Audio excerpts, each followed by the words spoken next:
नमस्कार। नई परख के राष्ट्रीय मुद्दा कार्यक्रम में आपका स्वागत है। आज के इस कार्यक्रम में राष्ट्रीय राजनीति में घट रहे घटनाक्रमों पर हम बातचीत करेंगे।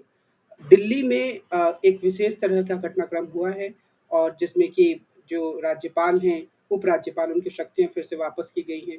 देश की राजनीति में भी विपक्षी राजनीति को लेकर काफ़ी उथल-पुथल चल रही है, काफ़ी घटनाक्रम हो रहे हैं। तो इन सभी पहलुओं पर हमारे साथ बातचीत करने के लिए प्रोफ़ेसर अभय कुमार दुबे हैं।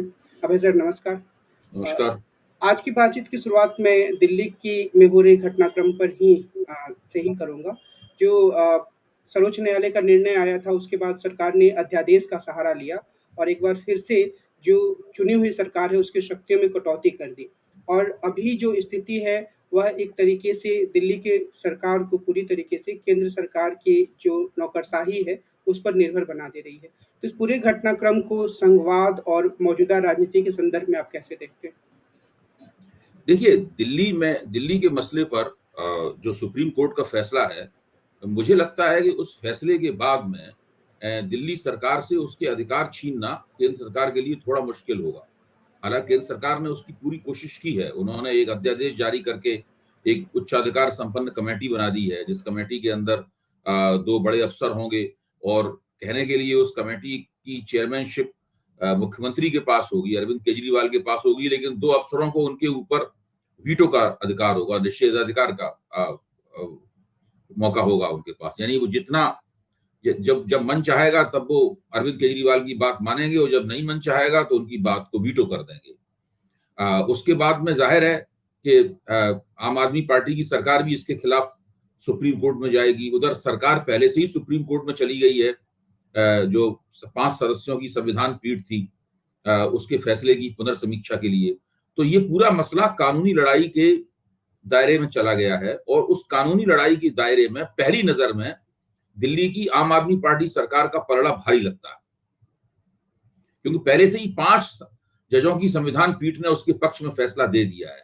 अब उस फैसले को पलटने के लिए सुप्रीम कोर्ट क्या तर्क देता है, 5 सदस्यों से भी बड़ी एक संविधान पीठ चाहिए अब तो।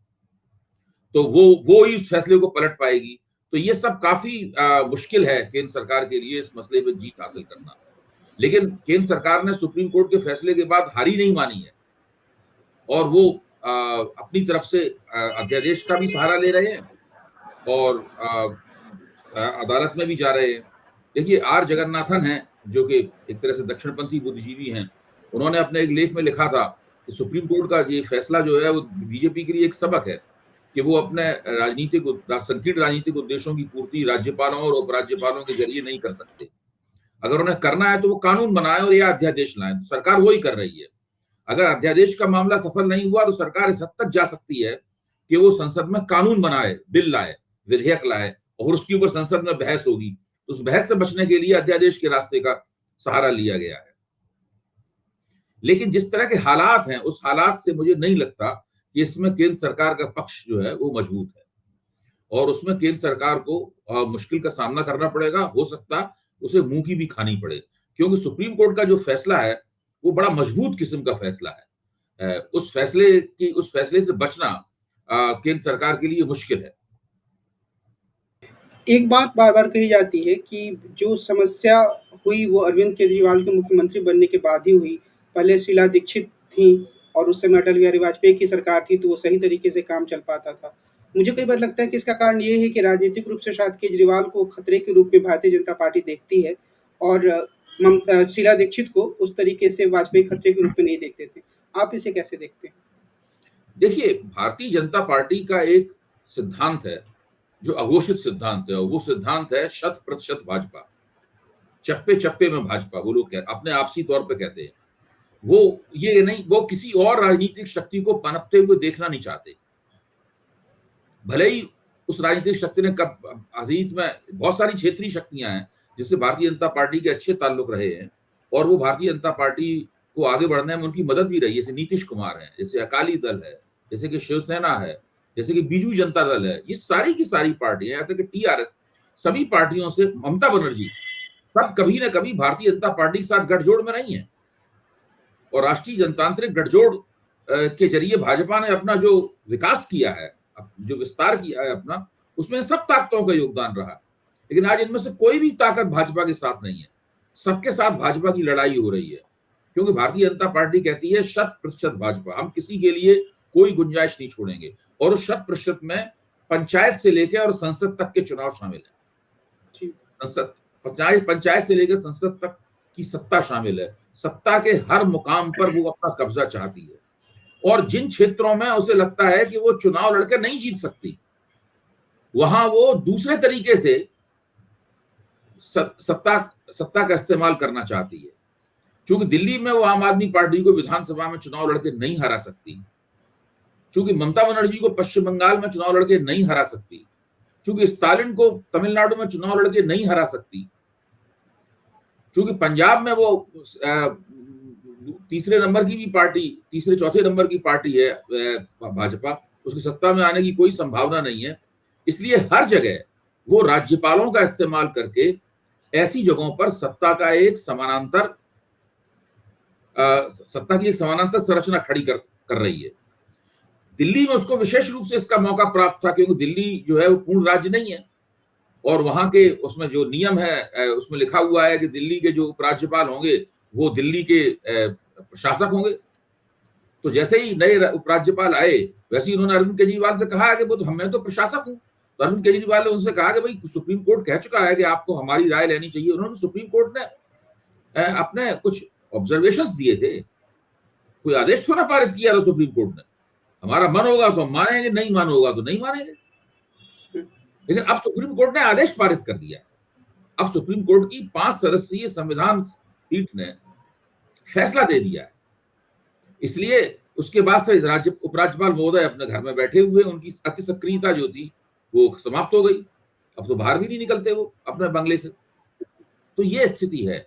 तो ऐसी स्थिति में ये कहना कि ये विशेष रूप से आम आदमी पार्टी की समस्या है, वो बहुत ज्यादा कोई लड़ाकू स्वभाव की है, या उसने ब्यूरोक्रेसी के साथ में बहुत कोई बड़ा संघर्ष किया है, भाई ये तो लालू यादव जब बिहार में आए थे पहली बार सत्ता में, तो उन्होंने ब्यूरोक्रेसी के साथ ऐसा सुलूक किया था, उससे पहले बिहार के किसी भी मुख्यमंत्री ने नहीं किया था। हर पार्टी की सरकार का, हर मुख्यमंत्री का अपना तरीका होता है अफसरों से काम लेने का, और ये अफसरों की जिम्मेदारी है कि वो उस तरीके से, जिस तरीके से मुख्यमंत्री चाहता है, सरकार चाहती है, उस तरीके से सरकार की सेवा करें। ऐसा तो नहीं है कि अफसर कहेंगे कि हमारा तरीका तो यही है सेवा करने का, आप जिस तरह चाहते हैं हम उस तरीके से काम नहीं करेंगे। आमतौर पर जो आईएएस अफसर होते हैं उनका मानस कुछ खास तरह का होता है, और वो सोचते हैं कि वो सरकार को पीठ पीछे से निर्देशित करें।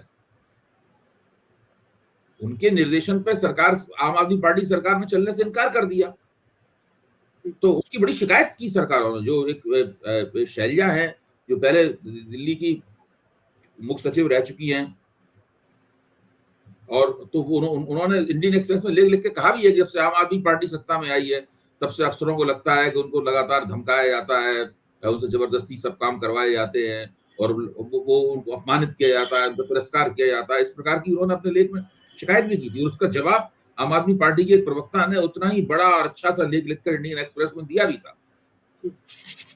तो हर जो देखिए, चाहे फौज हो या नौकरशाही हो, उनको संविधान कहता है कि उनको राजनीतिक नेतृत्व के तहत रहना होगा।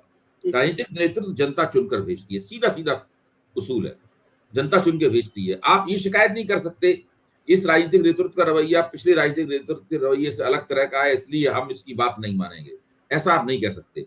क्योंकि दिल्ली पूर्ण राज्य नहीं है, तो उसका फायदा उठाकर आम आदमी पार्टी के तमाम अधिकारों का, उनकी सरकार के अधिकारों का हनन किया जा रहा था, उन्हें काम करने में रुकावटें डाली जा रही थी। तो वो सुप्रीम कोर्ट के आदेश ने साफ कर दिया कि आप ऐसा नहीं कर सकते। अब ऐसा करने के लिए अब दूसरा रास्ता एक ही बचा है कि आप अध्यादेश लाइए या संसद में कानून पारित कीजिए। अब आप अगर अध्यादेश लाते हैं तो सुप्रीम कोर्ट उसकी समीक्षा कर सकता है। आम आदमी पर अरविंद केजरीवाल कह रहा है ये अध्यादेश तो सुप्रीम कोर्ट में एक पल नहीं टिकेगा।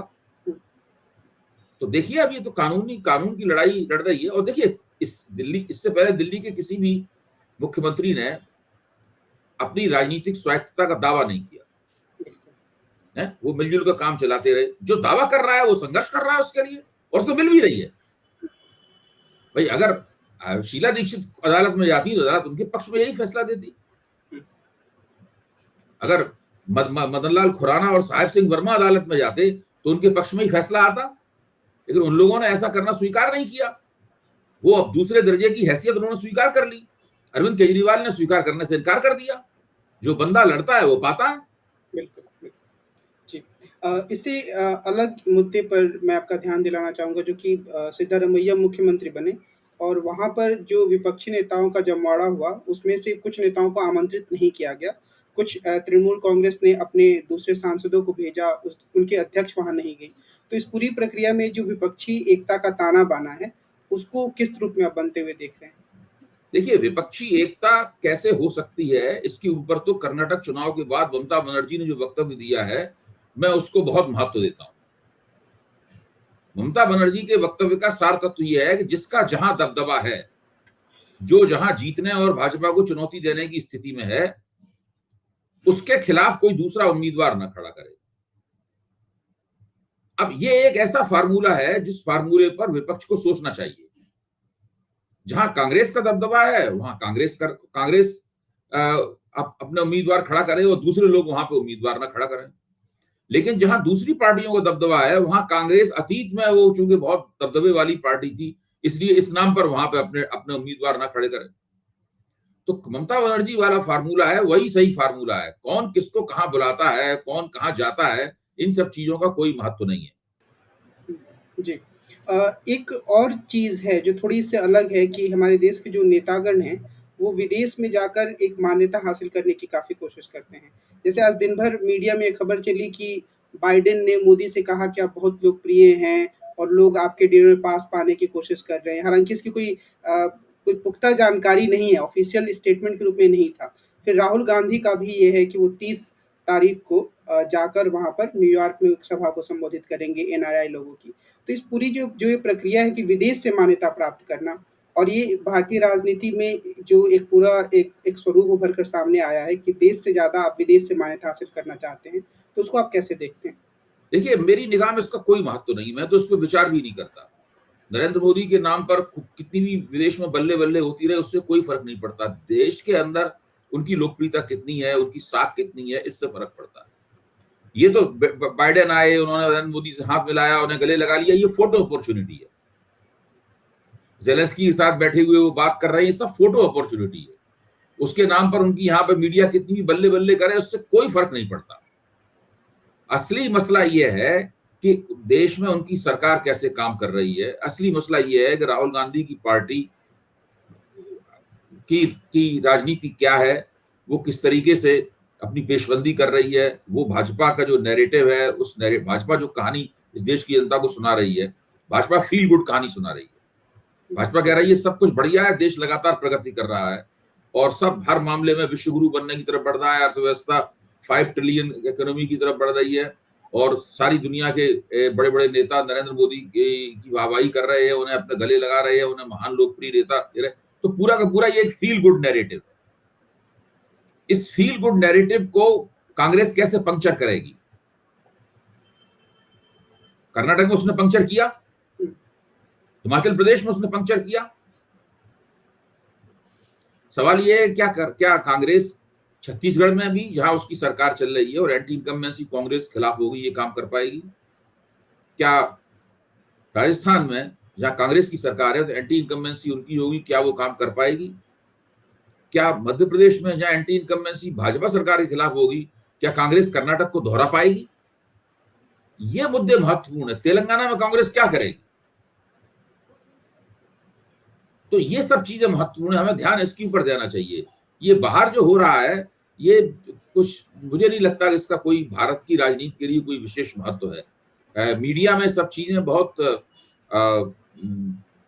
रंग बिरंगे अंदाज में पेश की जाती हैं, लेकिन ठोस रूप से ये राजनीति को कितना प्रभावित करती हैं, मुझे इसमें शक है। कई बार व्हाट्सएप यूनिवर्सिटी में जो लोग गाँव के लोगों तक जो मैसेज पहुँचता है, तो हमारे कई मित्र बताते हैं कि जब अपने गाँव जाते हैं तो वहाँ पर कुछ लोग ये कहते हैं कि मोदी जी के पहले हिंदुस्तान की कोई इज़्ज़त नहीं थी, जब से वो प्रधानमंत्री बने हैं इज़्ज़त बढ़ गई है। इस तरह का नैरेटिव गढ़ने में शायद कुछ मदद देखिए, मिल एक भाजपा के समर्थकों का एक हिस्सा है जो इस बात को कहता है। तो क्या इस तरह के लोग हिमाचल प्रदेश में नहीं थे? क्या इस तरह के लोग दिल्ली में जब चुनाव होता है तो दिल्ली में नहीं होते हैं। तो क्या इस तरह के लोग कर्नाटक में नहीं थे? वो लोग थे ना कर्नाटक में, इस तरह के लोग सब जगह थे, सब जगह इस तरह के लोग होते हैं। जब इंदिरा गांधी का जमाना था तो इंदिरा गांधी की बड़ी बल्ले बल्ले होती थी, तब मीडिया का आकार छोटा था, इसलिए बात इतनी गूंजती नहीं थी जितनी आज गूंजती है। और कांग्रेस मीडिया का इस्तेमाल अलग तरीके से करती है, ये मोदी ज्यादा अलग तरीके से मीडिया का इस्तेमाल करते हैं। तो ये मुझे नहीं लगता है कि ऐसे लोग जो कि व्हाट्सएप यूनिवर्सिटी से प्रभावित हैं और कहते हैं कि मोदी जी ने देश का नाम ऊंचा कर दिया, इससे पहले हर प्रधानमंत्री ने देश का नाम नीचा किया था, इस प्रकार की बात कहते हैं। मोदी जी अगर 2024 का चुनाव जीतेंगे तो उसके पीछे ये कारण नहीं होगा। उसके पीछे कारण ये होगा कि मोदी जी ने किस तरीके से एक सब्सिडी का तंत्र बनाया है और उस तंत्र के कारण वो लोगों को सरकार के खिलाफ सोचने नहीं देते। सबसे बड़ी बात यह है। उसका कारण ये होगा कि जो भारतीय जनता पार्टी का कैचमेंट एरिया है, यानी भारतीय जनता पार्टी का प्रभाव क्षेत्र है, वहां के मतदाताओं से भारतीय जनता पार्टी के सामुदायिक और राजनीतिक संबंध दूसरी पार्टियों के मुकाबले बेहतर है। वो इसलिए जीतेंगे क्योंकि भारतीय जनता पार्टी का बूथ मैनेजमेंट दूसरी पार्टियों के मुकाबले बेहतर है। वो इसलिए जीतेंगे कि भारतीय जनता पार्टी के पास जो संसाधन है वो दूसरी पार्टियों के मुकाबले ज्यादा है। वो इन कारणों से चुनाव जीतेंगे। वो इसलिए जीतेंगे कि भारतीय जनता पार्टी महंगाई, बेरोजगारी और अपनी सरकारों में भ्रष्टाचार के होते हुए भी एक इस तरह का नैरेटिव बनाने में कामयाब हो रही है कि देश लगातार प्रगति कर रहा है। भाई लोगों की आमदनी घट रही है, भारतीय जनता पार्टी की तमाम समर्थक ये आंकड़े दे रहे हैं कि भाई लोगों की आमदनी तो पहले के मुकाबले बढ़ी है। तो ये सब प्रतियोगिता चल रही है, राजनीतिक प्रतियोगिता चल रही है जी। कर्नाटक में दोनों पक्षों ने एक दूसरे पर भ्रष्टाचार का आरोप लगाया। विपक्ष ने कहा कि 40% की सरकार है, मोदी जी ने कहा कांग्रेस को चुनोगे तो 85% भ्रष्टाचार की सरकार होगी। तो वहां देखिए जनता ने मोदी जी की बात पर विश्वास नहीं किया, कांग्रेस की बात पर विश्वास किया। मोदी जी की बात हवा में गूंज के रह गई, लेकिन उसका कोई मतदाताओं पर असर नहीं पड़ा। उसी तरीके से राष्ट्र के पैमाने पर भी ये बहस चल रही है। अब दो लोग किस पे विश्वास करेंगे ये देखने की बात है, और ये बहस अभी लोकसभा चुनाव के पहले तक के क्या रूप लेगी ये भी देखने की बात है। जी, 2 छोटे-छोटे सवाल मैं करना चाहूँगा। एक तो नीतीश कुमार की सरकार ने ये फैसला किया था कि वो जनगणना कराएगी, जातिगत जनगणना। पहले पटना उच्च न्यायालय ने उस पर रोक लगाई, फिर बाद में सर्वोच्च न्यायालय ने उस रोक को हटाने से मना कर दिया। तो राजनीतिक रूप से नीतीश कुमार की जो ये पहल थी और उस पर जो रोक लगी, क्या उनके लिए नुकसानदेह है? या इसका क्या प्रभाव पड़ेगा? देखिए, शुरू से ही इस बात की चर्चा हो रही थी कि जनगणना कराने का अधिकार राज्य सरकारों को नहीं है, ये केंद्र सरकार का काम है। राज्य सरकार एक सर्वेक्षण नुमा करा सकती है। जब राजनाथ सिंह उत्तर प्रदेश के मुख्यमंत्री थे तो उन्होंने इसी प्रकार से जातियों के रजिस्टर बनवाए थे, क्योंकि वो आरक्षण के प्रश्न को यादव और जाटव के दायरे से बाहर निकालना चाहते थे, लेकिन उसको उन्होंने जनगणना का नाम नहीं दिया था। इसी तरीके से अगर ये अपने यहाँ सर्वेक्षण का उसको नाम देते तो उसके ऊपर रोक नहीं लगती, लेकिन ये लगातार जनगणना जनगणना कह रहे थे ये लोग, तो उसका कुछ ना कुछ तो दिक्कत उसमें होनी थी, कानूनी दिक्कत होनी थी।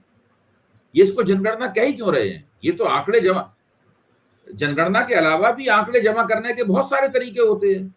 एनएसएसओ सारे देश में सर्वेक्षण करता रहता है, उसके आंकड़े जमा होते रहते हैं, हाउस होल्ड इनकम के आंकड़े जमा होते रहते हैं, पता नहीं कौन कौन से आंकड़े जमा होते रहते हैं।